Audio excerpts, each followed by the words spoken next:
questions about ED is being used, weaponized, CBI is being weaponized. I want to remind, there are several instances, but one instance of how CBI was misused against an honest officer, SBI chairman R.K. Talwar was an honest person who was heading the bank, but because he refused to give loan to one of their favorites, recommended by the first family, CBI went to his house.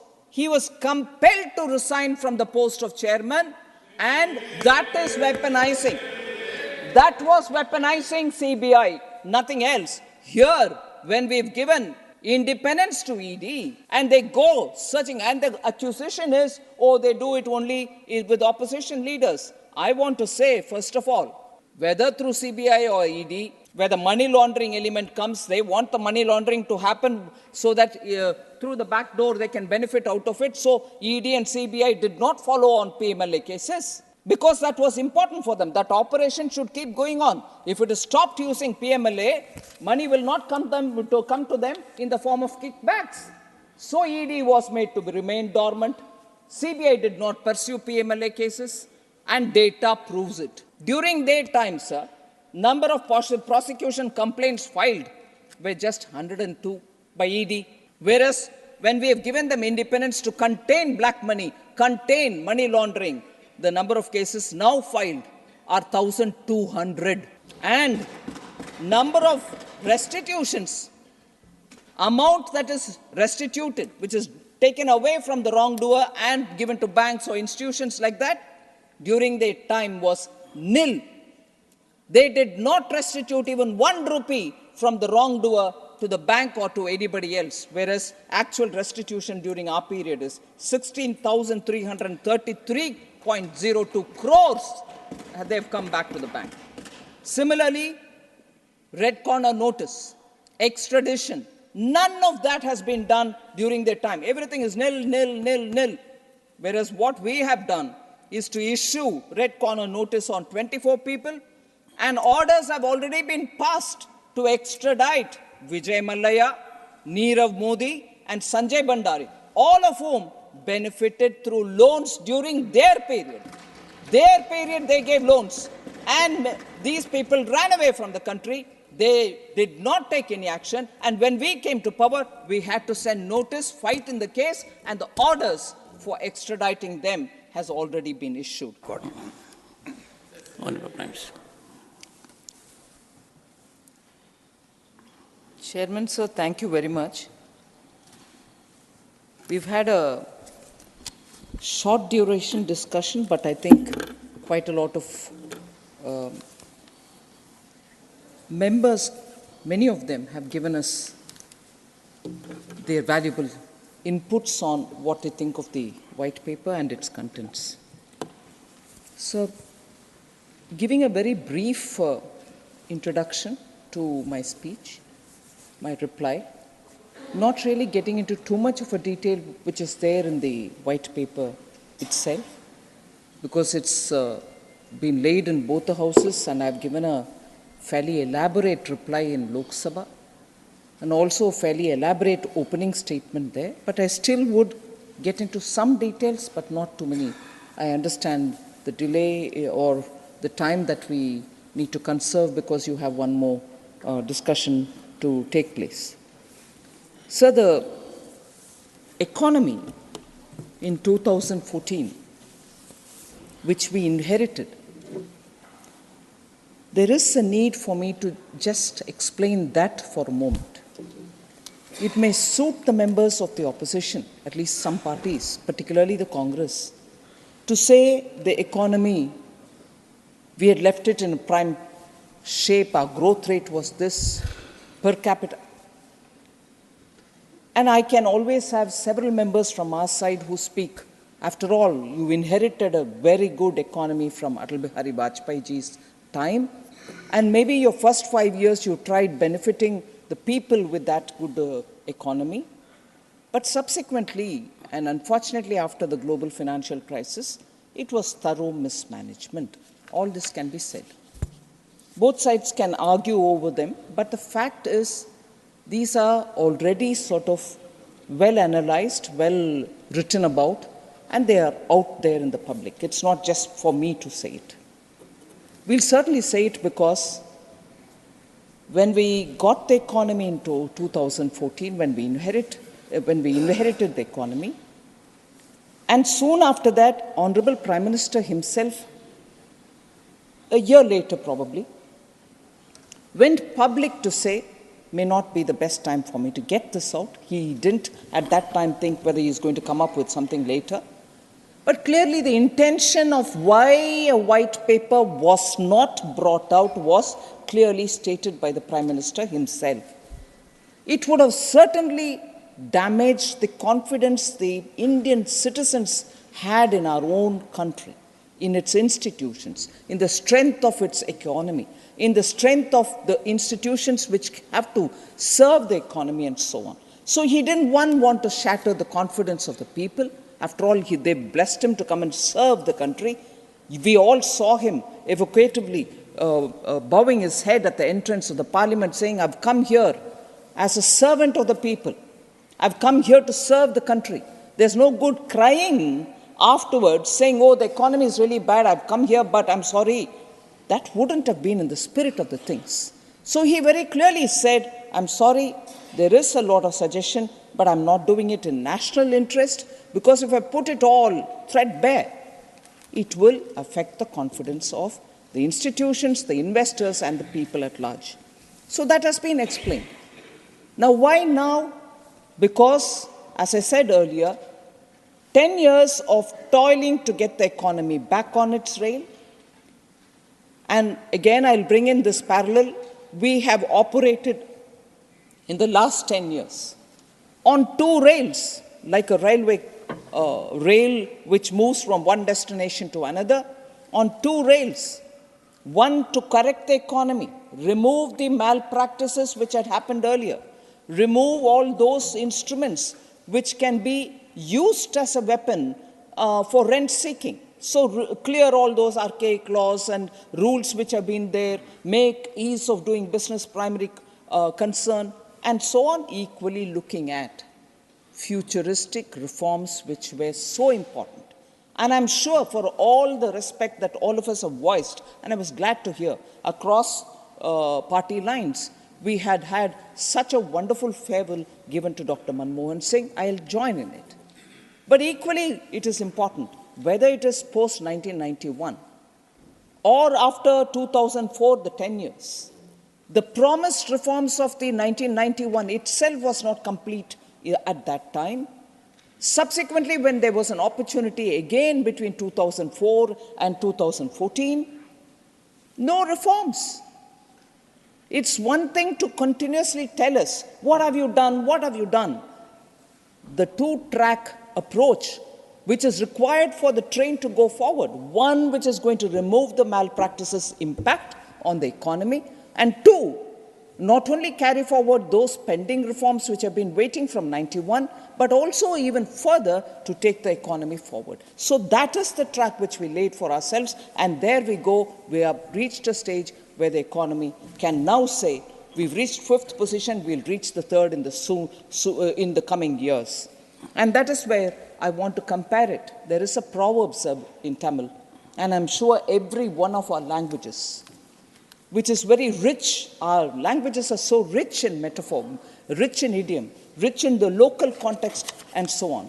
In Tamil, there is a proverb, Mullu meda potta thuni madri, meaning there is a bunch of thorny bushes, and in that a sari or a cloth falls. How would you extricate that cloth from it?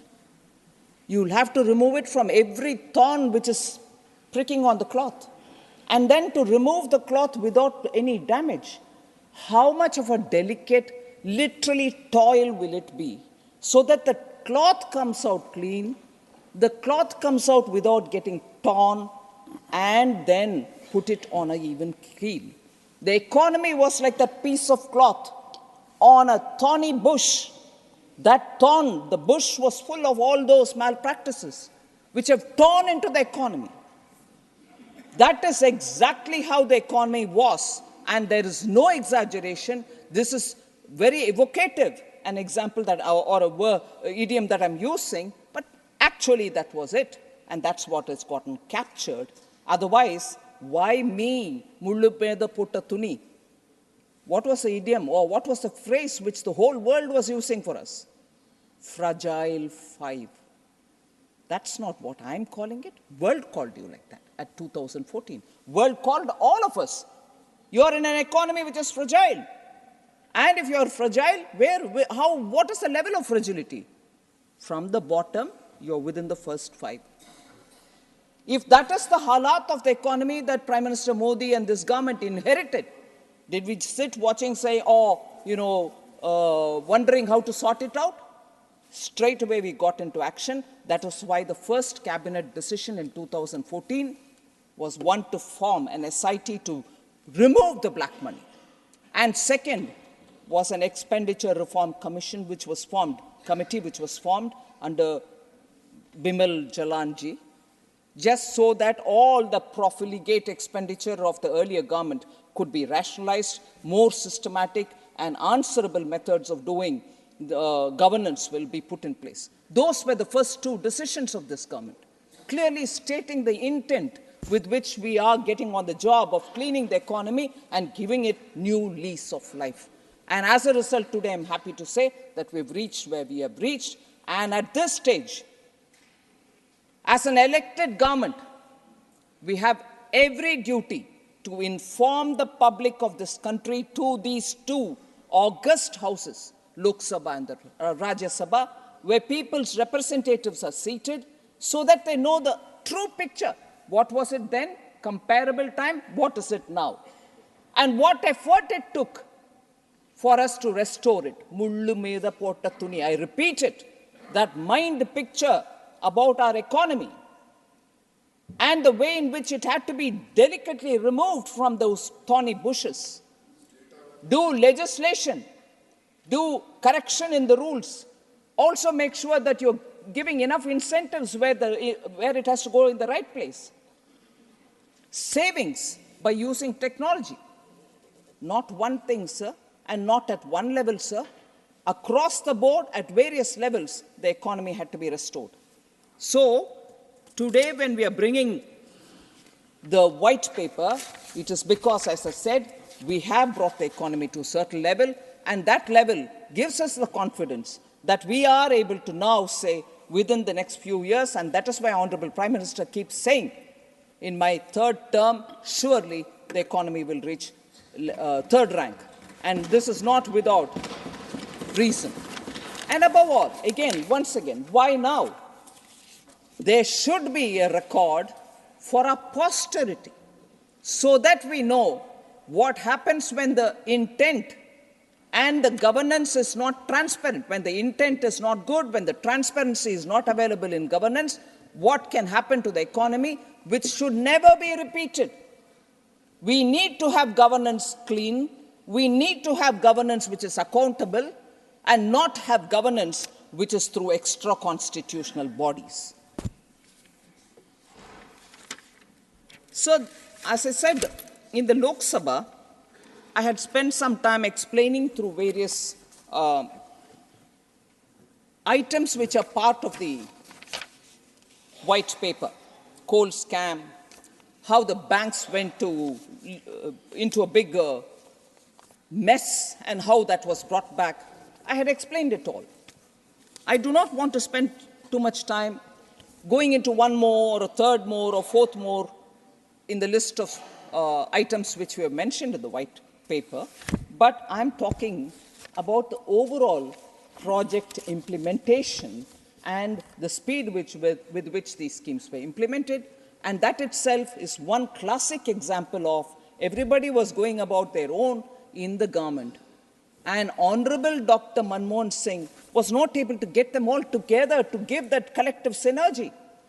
As a result, projects were delayed, project became meaning they were running into excess cost because delay in the projects, and that excess cost already being given, still the projects were not getting completed. Our honorable member from Assam spoke about how Bogibeel Bridge was sanctioned in 1997, if I know right, The member may correct me. It took all these years for it to get completed. Yeah, I'm conscious of that. I'm conscious of that. 10 full years after that, you couldn't correct it. Now, don't point a finger at Vajpayee. We've corrected it now. 10 full years. Vajpayee comment didn't do. You could have done it. So it's all right to go on interrupting to satisfy your bosses. But do have the patience to listen. All right? Yeah. Bosses, there will be some people reporting to your bosses, right? So you can correct me for everything which is factual if I'm not saying right. But don't go on weakening a person standing here to tear their guts out to speak to you after you have been patiently heard out. Sir, project implementation, sir. Aadhaar, direct benefit transfer, Jan Aushadhi Kendra, all of them, they say it's ours, acknowledge us, we were the one to bring it in, and so on. Let me highlight just Jan Aushadhi Kendra. Middle class, the poor, all of them benefit when the medicines are available for lesser price. Branded medicines have become so expensive that they can't do it. Jan Aushadhi was started in 2008. Jan Aushadhi Kendras was started in 2008. Who denies it? It's theirs. But where was it? 2008 they started. 2014, only 80 Jan Aushadhi Kendra have been established at that time, which is 6 years after it was launched. 80 centers only. They go on talking about right to food, we established. We gave the right for information. Right for medicine you also brought now. Why only 8 in 6 years? 80 in 6 years? I just want to contrast this with what Honorable Prime Minister Modi has done. Sir, the number of Jan Aushadhi Kendras reached 10,000 in December 2023. And common citizens are benefiting out of medicines which are available at affordable prices. More than 1,800 medicines are available in these kendras, and that is helping the poor and the middle class to obtain medicines affordably. So not only Bogibeel Bridge, which got completed in time, Pavitra, our MP, was speaking about it. Second railway station in the Northeast, in all our independent India's history. A second railway station in the Northeast happens when Prime Minister Modi comes in. After the first one, you forgot the Northeast. At least you remember that Dr. Manmohan Singh himself was from Assam. Udhar thoda kaam karte. वो भी नहीं किया. Visits नहीं हुआ किसी का भी. जाते probably just, I don't want to deride anybody. It's important to assimilate with people and join in their revelry also. सिर्फ उनके साथ गाना और थोड़ा वो communal dancing में participate करना सिर्फ काफी नहीं है. आगे उधर काम भी करना चाहिए. उनके साथ मिलजुल कर रहना भी चाहिए, काम भी करना चाहिए. वो तो नहीं हुआ. Sir, program implementation.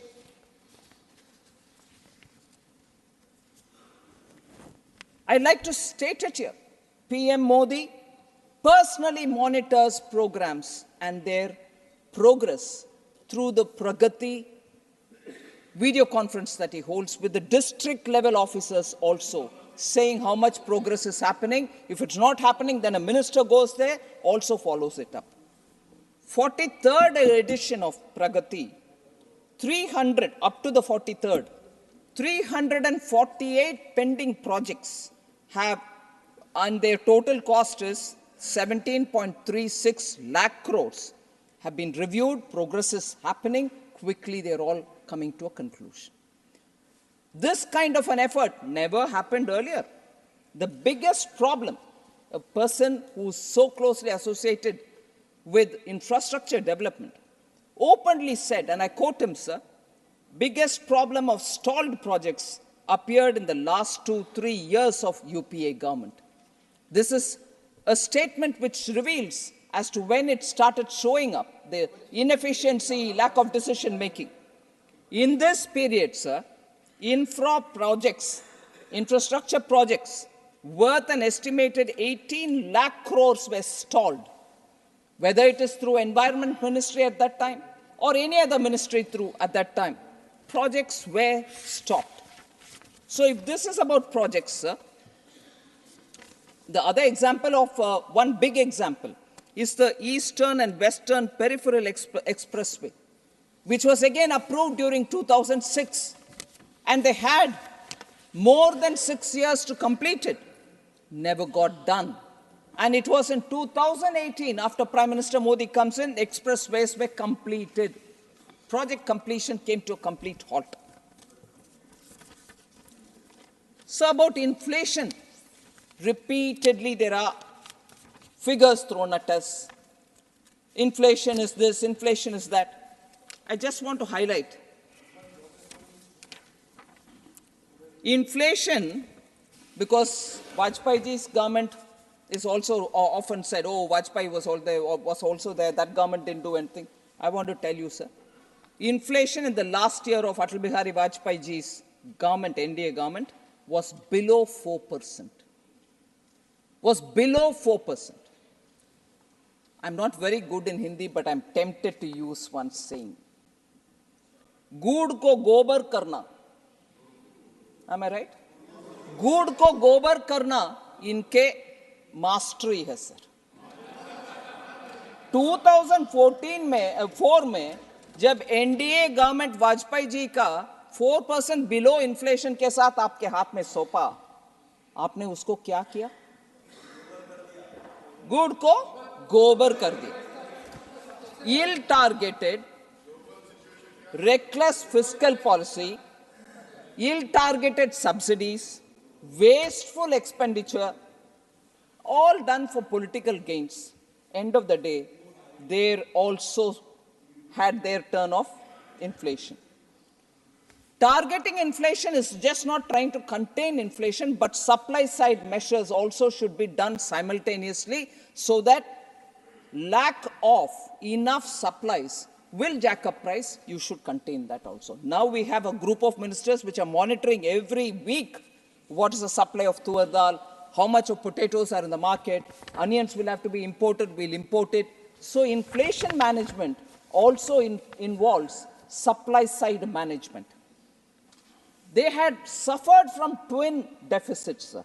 In 2013, 4.9% fiscal deficit and 4.8% current account deficit. So they continuously lived with this. The priority was not that. And I'm not saying all this. The most respected Dr. Manmohan Singh in 2013 in AICC session in Jaipur said handling inflation is a shortcoming of the UPA government. Dr. Manmohan Singh, not anywhere else, in AICC session, not anywhere in some corner of the country, in Jaipur, says handling inflation is a shortcoming of the UPA government. इसके बाद बार-बार inflation के ऊपर आपने क्या किया, हमने अच्छा किया, हमने अच्छा. अरे डॉक्टर मनमोहन सिंह ही कह रहे हैं भाई, inflation management is a shortcoming of UPA government. वो खुद कह रहे हैं sir. So, average inflation under UPA, that is between 2004 and 2014, was 8.2%. Average retail inflation during UPA 2, which is 9 to 14, was over 10%. Double digit. So, double digit inflation occurred 9 times from January 2012 to April 2014. 9 times it went beyond 10%. So inflation management के ऊपर हमें ज्ञान देते रहते हैं. So the economic pain which the poor people had to face, please introspect before you accuse us. What are we doing, sir, to contain inflation? Strengthening buffer stock, making sure key food items are kept in the buffer and released to the market every now and then, open market operations, as easing out on imports, whether of pulses or oil, edible oil. And somebody did refer to Bharat Atta, Bharat Dal. Yes, we had to make sure that wholesale we purchase, pack them in containers or bags which are saleable in Mother Dairy or NAFED or some Markfed kind of institutions. Therefore, when we did this, Bharat Atta, 27 rupees 50 paise per kg, already we have sold 2.37 lakh metric tons as of 28 January 2024, which means the subsidized, easily available atta now is available for the common man in different places, and they notice it and they bought and benefited from it. We have taken measures, and as a result, subsidized Bharat Dal, 60 rupees per kg bags and 55 rupees per kg if it is 30 kg bag. 2.97 lakh metric tons as of 31st January has already been sold, meaning poor people have already taken it from these various outlets.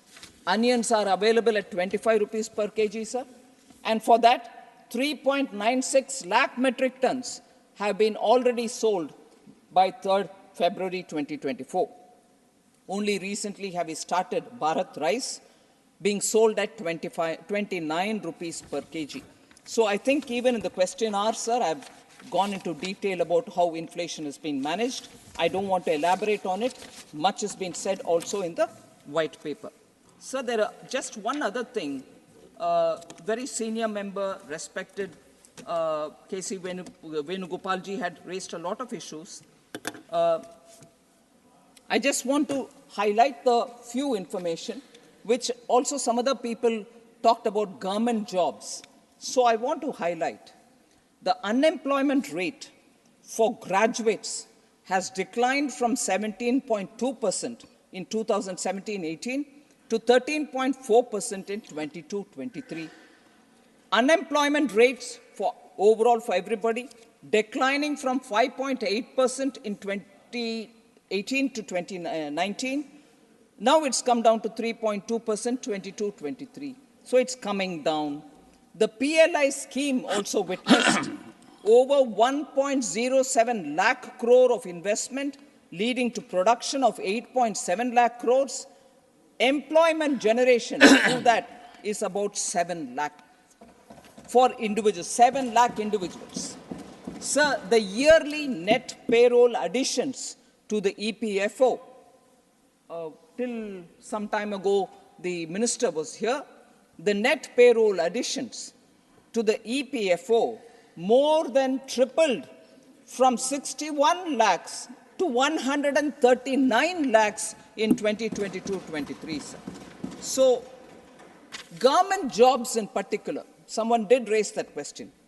As many as 8,82,191 central government vacancies have been filled up. I think it was Tiruchi Shivaji, he is not here now, have been filled up in the last 9 years as compared to just 6 lakhs which was filled up during 2004 to 13. Regional recruitment boards gave government jobs of 4,30,592 youths between 2014 and 2023. Government launched the Rozgar Mela in October 22, as a result of which today 6.32 lakh people have already got the appointment letters in their hand. 10 lakh central government jobs are being given through that. Sir, whenever we talk of inflation, there is this comparison, our period, your period. I have already sort of established that. One important fact, sir, despite collapse in crude oil prices, in the second half of financial year 9, financial year 10, full year, and financial year 11, the inflation was running in double digits, which is what I said. Crude oil prices were coming down, but that benefit was not being passed on to the common public. That's their policy. What is Prime Minister Modi's policy, sir? When crude oil prices were at one level, when they started coming down, twice, once before Deepavali, 2022, And 21 and 22, again, we reduced the prices of excise. As a result, the pump price of fuel came down. So the passing on to the common citizens is a very important criteria which UPA never followed. So specifically, questions about EDs being used, weaponized, CBI is being weaponized.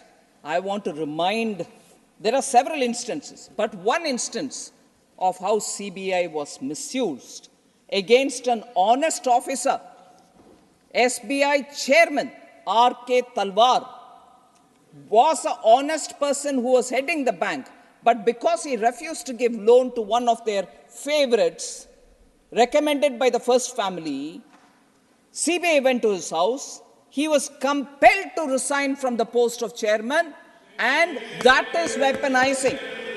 That was weaponizing CBI, nothing else. Here, when we've given independence to ED, and they go searching, and the accusation is, oh, they do it only with opposition leaders. I want to say, first of all, whether through CBI or ED, where the money laundering element comes, they want the money laundering to happen so that through the back door they can benefit out of it. So ED and CBI did not follow on PMLA cases because that was important for them. That operation should keep going on. If it is stopped using PMLA, money will not come to them in the form of kickbacks.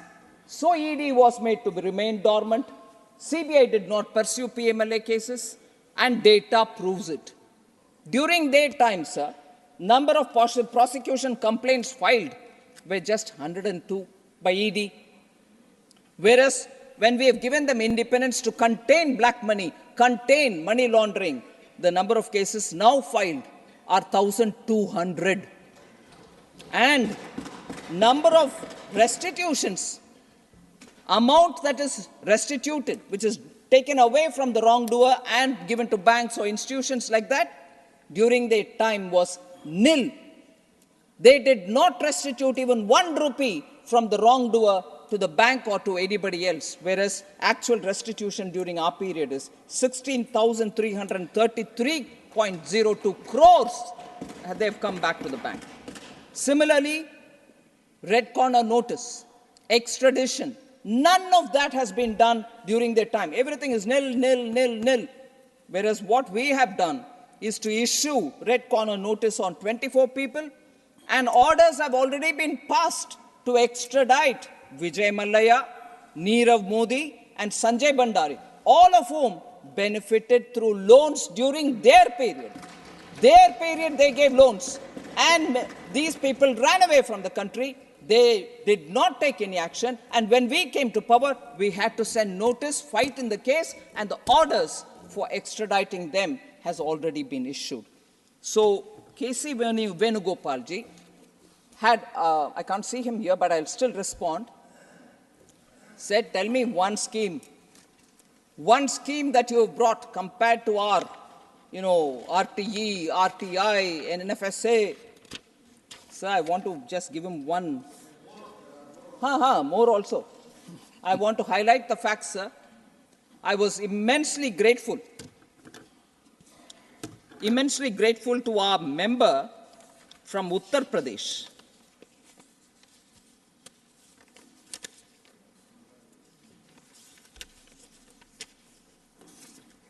I'm immensely grateful to our member from Uttar Pradesh, Vrajlalji.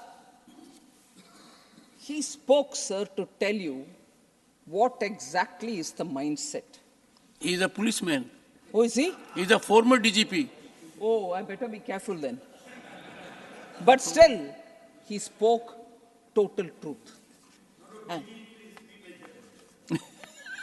I'm not... No, what I meant was DGPs have expertise on account of their training to know the mindset. Sir, he actually nailed the point so effectively. If we start looking at governance only from the point of view of entitlement and not empowerment, You can always quote saying right to food, right to education. It's all right. You did it very well. I appreciate that. But how many who have bought? Again, tell me in the name of right to something, right to something. Vrajlalji actually highlighted where that empowerment should have happened, and it has happened under Modi. It has not happened earlier. What are they? For example, he recited from 1947 how a Dalit leader went to the then Pakistan, and then Pakistan, meaning the East and West Pakistan, was made law minister, came back and realized this whole farce of, Dalits don't get empowered can be dispelled, and to dispel it, you need a leader like Prime Minister Modi. 47 till today, that approach of empowering Dalits has not happened. Empowering tribals hadn't happened. I'm giving that example based on also what Vrajlalji highlighted. Dalit, tribal, 5 of the sacred sites of Dr. Ambedkar have been bought and established and flourishing under Prime Minister Modi's time. They could contribute to Dr. B.R. Ambedkar only in one way. They feared people who would overshadow the first family, whether it is Dr. B.R. Ambedkar or farmer leader Charan Singh ji or Shama Prasad Mukherjee ji. They make sure that such leaders, Karpuri Thakur ji, they make sure that leaders who they perceive as being a threat to the first family, they undermine. They make them lose in elections. They come to insignificance. And when somebody else gives them the recognition, gives them the due honor, we cannot digest it. That's the story, sir. I'm thankful to our member, Vrajlalji, to have brought that point back. Tribal leader today, a woman leader from Orissa, is occupying the highest position as President of India. And that is because Prime Minister Modi has given them. And Birsa Munda ji, who's Bhagwan for tribals, that day has been declared as a day for Samman of all the tribals. Why couldn't they do it during the time? No, they were believing only to keep them as vote banks. I'm giving you a few crumbs, you remain there, but give me vote. That's the story. Prime Minister Modi doesn't believe in that. He believes in empowering them, honoring them.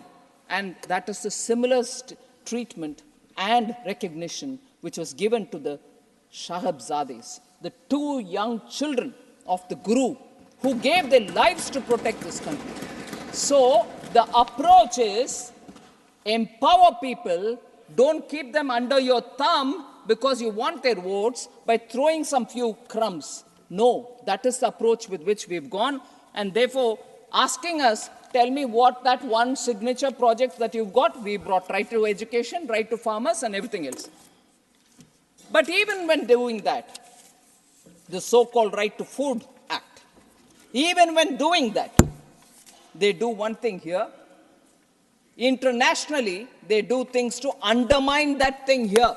If you're giving us right to food, how did you go to Bali in 2013 and give away the right for doing MSP-based procurement from farmers, keeping a buffer stock, releasing that through PDS?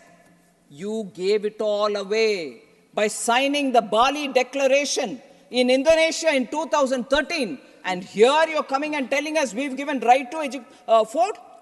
From 2017, sir, if only that agreement and Bali Declaration were to be implemented, we wouldn't be able to procure 1 grain of rice from the farmers today. We wouldn't be able to have a ration shop today. We couldn't have given food grains from our buffer stock for the poor today. So one side you come and do a right to a food, on the other, in the international platform, you go and sell away India's right to protect its farmers and protect its poor. So this is the hypocrisy, and therefore, if you're going to ask me, what is the signature contribution? At least we have honestly made sure the poor get free food grains, they get houses, they get water in their houses, they get electricity, they get cooking gas, all this under Prime Minister Modi. So, sir, I don't want to further take more time. There are just one important issue on the not so glamorous side of reform. Because most of us look at a glamorous side. There are some work which have been done, which has resulted in good amount being saved. Otherwise, pilferages happened. And because of pilferages, the government was short of revenue. Now that we save it, we are able to do more projects for the poor. So we introduced, I did say that the expenditure reforms committee was formed, and as a result, the budget cycle also was changed. State governments, because we presented budget at the end of February, state governments which used to present their budget in the month of February would not have the details of the centre's budget details, and as a result, they were presenting budgets on the, because we were presenting our budget in the end of February, they were just presenting something and trying to readjust. That got corrected because budgets were started being presented on 1st February. States now are able to get an idea of what is coming to them and plan for themselves. That is one. Second, plan, non-plan expenditure. By keeping that difference, you're constantly playing with discretionary allotments, which is what the Planning Commission earlier did with all the state governments. Such distinction is not even appropriate, as non-plan expenditures include maintenance of defense systems, social security, and pensions and insurance and so on, even the subsidy for poor. So we have shifted the focus to holistic allocation with bifurcation on revenue and capital expenditure. So these changes have resulted in states feeling a lot more empowered to plan their budget. Also, sir, Treasury single account. That's a system that we brought in, which influences how money goes to states for their schemes just in time. As resources are borrowed to finance the government's developmental agenda, the just-in-time release helps in saving interest costs and fostering transparency. Let me clearly say here, sir, Treasury single account system, which we brought, has given an estimated savings of 10,000 crores, and that is being used for bigger schemes and giving poor in return.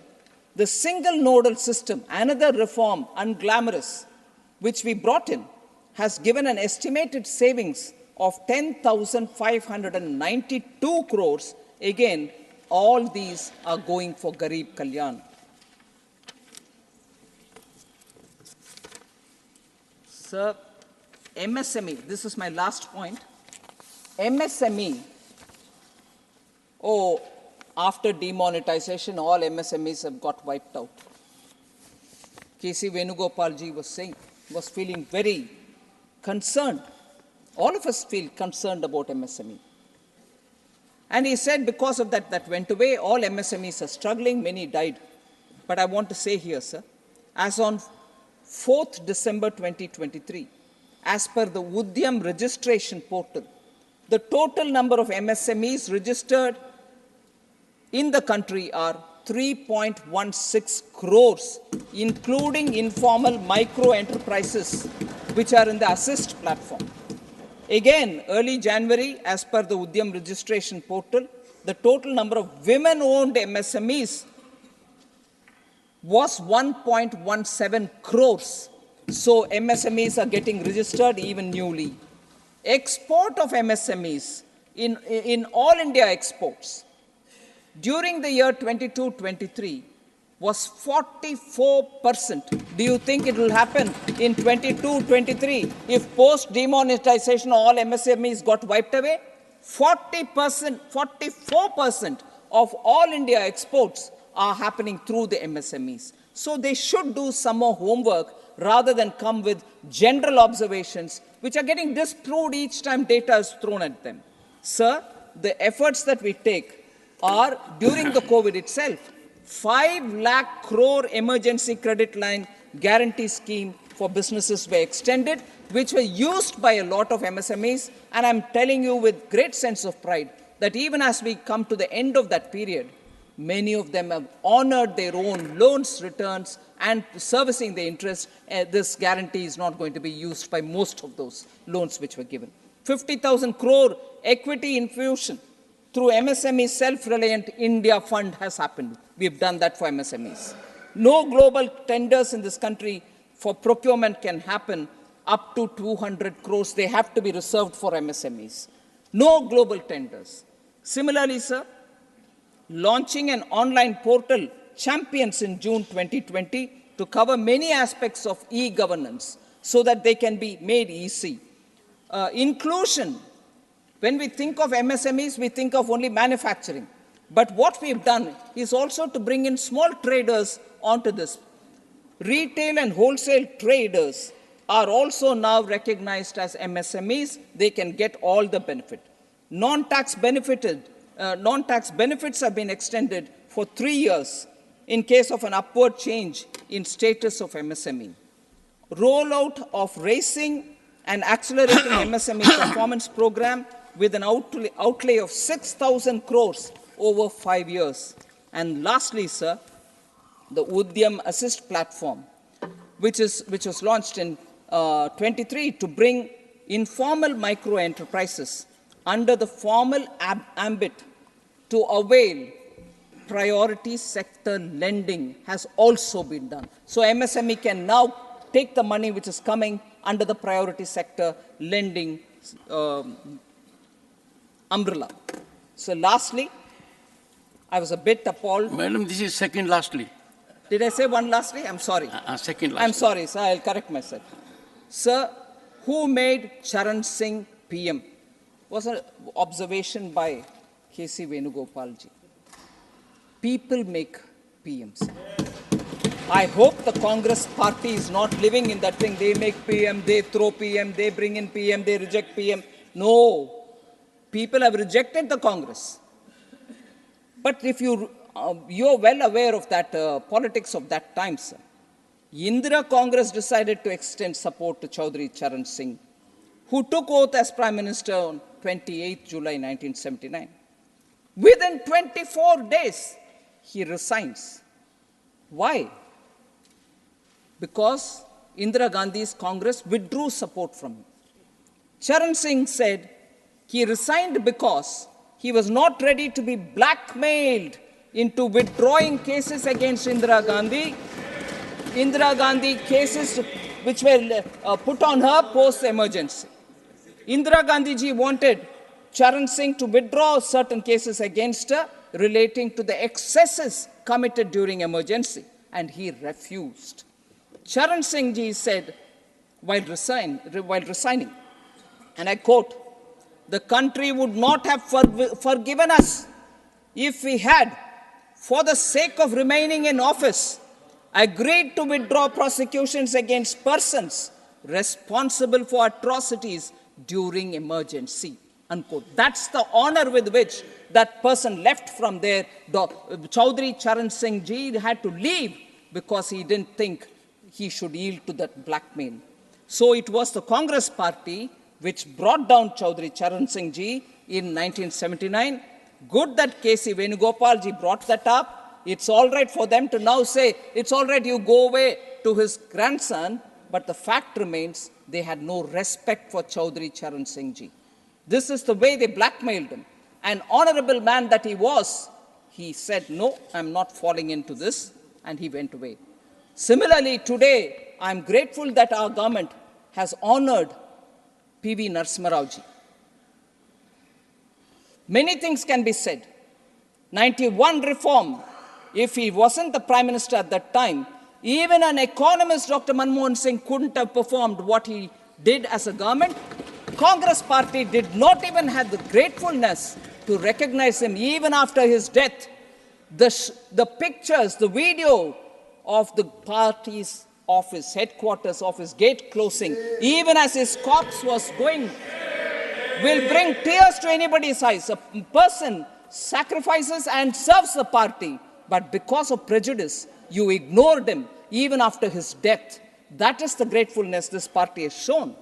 And I don't need to say that it is the party which gave, under their own prime ministers, the prime ministers gave themselves Bharat Ratna. Nehruji, Indiraji, all gave themselves the Bharat Ratna. They didn't bother about others. And they certainly didn't bother about Dr. B.R. Ambedkar, who they constantly kept defeating in political fields. They didn't give the Bharat Ratna to him. And therefore, sir, this party should not shed crocodile tears, or should not, for the record's sake, say, oh, no, we welcome Bharat Ratna being given for P.V. Narasimha Rao, for Chaudhary Charan Singh Ji, and so on. They've proven when they were alive how torturous their lives were, how they tortured them. All that is very clear, and it will go on the records of the parliament as to how, when they were alive, they tortured them, insulted them, and now when a different party, when Prime Minister Modi gives them Bharat Ratna, they are not even able to gulp the fact. Thank you very much.